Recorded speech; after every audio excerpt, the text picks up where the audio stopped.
Le Ho'oponopono, je pense pas que ce soit vraiment le bon exemple. Alors, je suis désolé, mais je viens de voir que il faut que je rebranche mon ordi. Le Ho'oponopono, c'est une super technique, donc d'origine hawaïenne, pour faire la paix avec les êtres et les événements avec qui nous avons pu, on va dire, créer du karma ou de la disharmonie. Le Ho'oponopono a pour principe que ce qu'on vit en nous ou autour de nous, ou plutôt ce qu'on vit à l'extérieur de nous, ça a un germe qui vient de l'intérieur.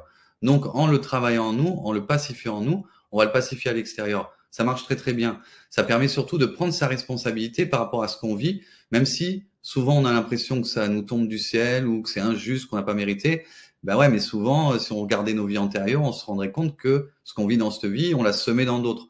Donc à ce moment-là, c'est important de prendre sa responsabilité. Dans la libération karmique, pour moi, c'est vachement important de prendre sa responsabilité.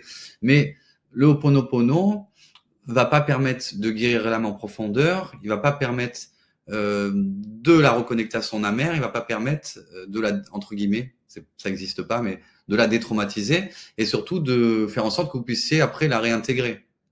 Tu vois ce que je veux dire? Les soins comme ça, même un soin énergétique tout simplement de guérison de la blessure de l'âme, tout seul ne suffirait pas. Les soins karmiques, comme je peux proposer, ne suffisent pas dans tous les cas. Ils vont permettre de rectifier les événements, en tout cas ma technique permet de rectifier dans les lignes de temps les événements qui ont créé ces blessures, mais ça ne va pas guérir forcément la blessure, le fragment d'âme qui est relié à cette blessure, et ça ne va pas, encore une fois, la reconnecter à la mère et la réintégrer en nous derrière. Donc pour moi, si on va pas jusqu'à remonter jusqu'au fragment d'âme blessé, qu'on ne le guérit pas et qu'on ne le réintègre pas, on ne va pas jusqu'au bout du travail. C'est pour ça que beaucoup de personnes proposent des programmes de soins ou d'accompagnement pour guérir les blessures de l'âme, mais dans le meilleur des cas, ça a fonctionné, mais ça va revenir. Et dans le pire des cas, il n'y a pas de changement. Parce que très peu de gens ont compris qu'il fallait aller jusqu'aux racines de la blessure, qui est le fragment d'âme blessé.